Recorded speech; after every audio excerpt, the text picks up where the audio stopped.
Yang saya hormati rekan-rekan media hadir pada malam hari ini. Assalamualaikum warahmatullahi wabarakatuh. Waalaikumsalam. Malam dan salam sejahtera. Jadi terima kasih teman-teman media atas kehadirannya. Malam ini sesuai dengan undangan yang kami telah kirimkan, bahwasanya kami akan membuat konferensi pers terkait hasil rapat pleno kami menindaklanjuti rekomendasi Bawaslu Kota Palopo nomor 02/KMPT/2/10/2024, di mana dalam rekomendasi tersebut Bawaslu menyatakan salah satu pasangan calon wali kota dinyatakan tidak memenuhi syarat karena kebangsaan ijazahnya. Menindaklanjuti rekomendasi Bawaslu itu, kami telah menggelar rapat pleno di Makassar. Kenapa di Makassar? Karena kebetulan akhir-akhir ini kami sibuk dan berkegiatan di Makassar. Seperti kita ketahui, sehari sebelum kami menggelar rapat pleno itu kami menggelar kegiatan dinas.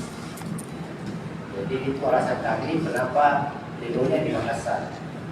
Karena kebetulan tenggat waktu yang membahas atau menanggapi rekomendasi Bawaslu itu sangat mepet, sehingga rapatnya kami gelar di Makassar.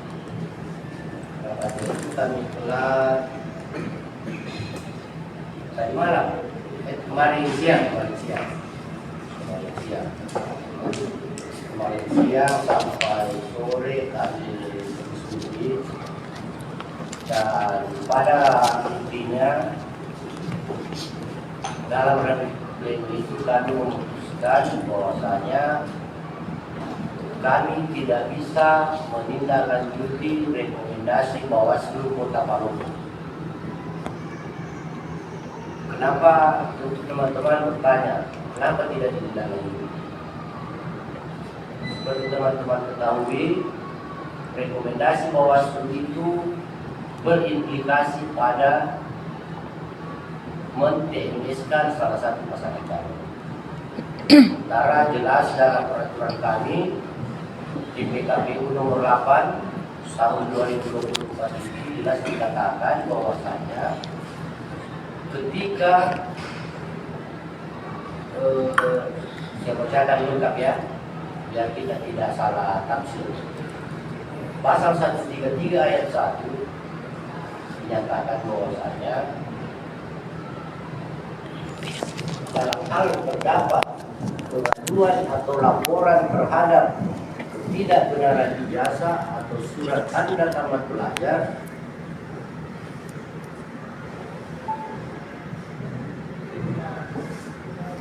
atau di semua jenjang pendidikan setelah dilakukan penetapan pasangan calon oleh KPU Provinsi dan KPU Kabupaten Kota, meneruskan kepada pihak yang berwenang untuk ditindaklanjuti sampai dengan adanya putusan pengadilan yang memperoleh kekuatan hukum tetap.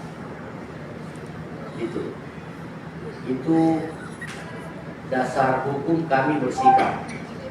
Karena seperti kita ketahui, rekomendasi Bawaslu ini dikeluarkan setelah adanya penetapan pasangan calon. Maka dari itu, sesuai amanah pasal 133 PKPU nomor 8 tahun 2024, jika itu terjadi maka kami meneruskan ke instansi yang berwenang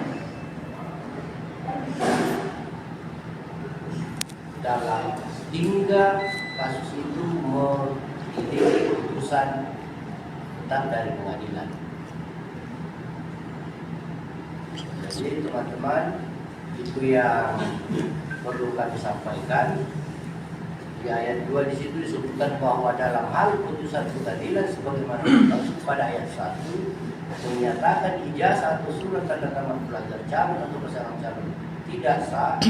Penggunaan ijazah atau surat tanda tamat pelajar dimaksud menyatakan tidak memisyaratkan ditindaklanjuti sesuai dengan jadi pada intinya teman-teman, pasal 133 ini mengharuskan kami menunggu hasil putusan pengadilan untuk menyatakan calon ini diskualifikasi atau tidak memenuhi syarat sebagai calon pada pemilihan. Mungkin ada pertanyaan? Kajian apa saja yang sudah dilakukan oleh KPU Kak sebelum melakukan pleno? Ya, tentu kami mengkaji berdasarkan pedoman kerja kami, yaitu peraturan perundang-undangan, PKPU, dan sebelum kami memutus itu, perlu kami sampaikan juga kami meminta pendapat ahli.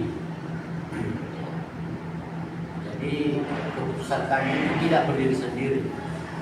Ada masukan dari atau pendapat ahli yang kami terima dari pimpinan tertinggi KPU Maluku dalam hal ini KPU ini. Jadi perlu kami sampaikan bahwasanya sebelum kami menggelar rapat pleno sudah menjadi tradisi di lembaga KPU setiap keputusan yang strategis atau sifatnya bisa berimplikasi hukum itu senantiasa kami konsultasikan ke pimpinan setingkat di atasnya. Bahkan kami berkonsultasi ke KPU. PKPU nomor 8 ya tahun 2024 pasal 133 ayat 1 Bang. 133 ayat 1. Oke. Ada Bagaimana? tambahan mungkin? Ya, jadi sebenarnya apa ya, tidak dapat ditindaklanjuti itu tidak semata-mata hanya karena semacam ya, tapi memang juga mekanisme dan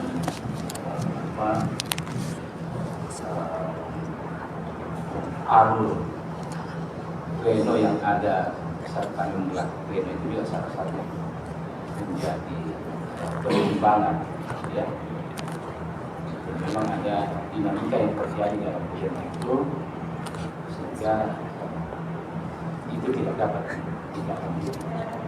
Kira itu tadi. Terima kasih Pak Moses. Bila ada yang ingin disampaikan. Segera saya tegas kembali bahwa keputusan sebelum kami melakukan rapat pleno itu sebagaimana amanah undang-undang bahwa KPU wajib menindaklanjuti rekomendasi Bawaslu. Sebagai bentuk tindak dari rekomendasi ini, itu KPU melakukan telah hukum. Sambil telah hukum, kami juga melakukan konsultasi yang berjenjang mulai dari KPU provinsi sampai dari KPU. Yang ketiga, sebagai hati-hati kami dalam mengambil keputusan, kami pun juga meminta pendapat ahli. Tentu ahli yang kami minta pendapatnya adalah orang-orang yang punya kompetensi dan dia diragukan kompetensinya dalam hal-hal yang terkait dengan apa yang menjadi persoalan organisasi. Kemudian hal lain yang saya mau sampaikan bahwa kami pun sangat berhati-hati bahwa terkait karena ini objeknya adalah ijazah tentu kita semua paham bahwa fakta itu kepastian hukum itu ada di pengadilan. Mari kita bersama bersama-sama. Saya kira itu saja. Berarti rekomendasi Bawaslu keliru, Bang ya? Ada keliru dalamnya? Atau bagaimana? Juga ada bahasa gitu atau tidak. Hah? Karena tentu Bawaslu mengeluarkan rekomendasi itu kan tidak serta merta. Teman-teman di sana juga pasti akan melakukan kajian. Cuman kami juga melakukan kajian. Jadi tidak tepat juga bahwasanya itu dikatakan keliru. Mereka terbukti melakukan pengawasan. Mereka melaksanakan tupoksi pengawasan. Satu lagi, Pak Wasil, putusan pengadilan ini apakah pengadilan negeri atau PTUN atau Sampai ada putusan atau kekuatan hukum yang bersifat tetap. dalam masa pilkada ini atau bisa Ya tergantung nanti proses hukumnya. Ini untuk yang ke pengadilan rekomendasi Bawaslu atau inisiatif dari KPU, Bang? Itu bunyi, Untuk ke pengadilan? itu bunyi PKPU itu. Oh, punya PKPU. Itu bunyi PKPU ya. Berarti PKPU inisiatif dari KPU sendiri untuk meneruskan ke pengadilan ini. Ya begitu penyelesaiannya berdasarkan perintah PKPU. Sudah benar. Tanya. Bukan ke pengadilan yang terlalu ke instansi yang berwenang sampai memperoleh putusan pengadilan yang mempunyai kekuatan hukum tetap. Jadi untuk tahapan mungkin ada laporan terkait dugaan ijazah palsu ini. Maka terakhir hari ini, terakhir rekomendasi ini atau mungkin masih bisa upaya lain kalau misalkan ada. Ini kan ada rekomendasi soal dugaan ijazah palsu ini. Saya berkalian begini dulu, kita harus luruskan dulu. Jangan ada diksi jasa palsu ya, karena tidak pernah ada diksi itu keluar dari penyelenggara. Saya kira itu opininya teman-teman media saja ya. Jadi saya kira bahasanya kami ya silakan teman-teman media mau menyebutkan apa, tetapi bagi kami tentu itu bukan, kami tidak pernah menyebut ada ijazah palsu ya dalam peristiwa ini. Jadi saya kira itu. Jadi kesimpulannya Ya, yang ada itu adalah merujuk pada bunyi regulasi antara jika ada dokumen persyaratan yang dianggap tidak benar. Ya, coba. Jadi saya kira bisa lah dibuka-buka di PKP. Iya, sudah itu aja, Tuan. Tidak ada. Ya, Tidak ada bukti bilang palsu. ya. Ya, bisa kita katakan palsu karena Asli palsu itu ya. dokumen pengadilannya oleh yang hukum. Karena itu mempertegas saja, jadi ini kan untuk begini didiskualifikasi atau tidak, Ya. untuk mempertegas saja ini. Tidak. Itu yang rekomendasi ini. Saya kira jelas tadi bahwasanya kami tidak bisa menindaklanjuti apa yang menjadi perintah dalam rekomendasi Bawaslu. terakhir pemilihan Bawaslu soal ini persoalan ini. Jadi Download Tribun X sekarang, menghadirkan lokal menjadi Indonesia.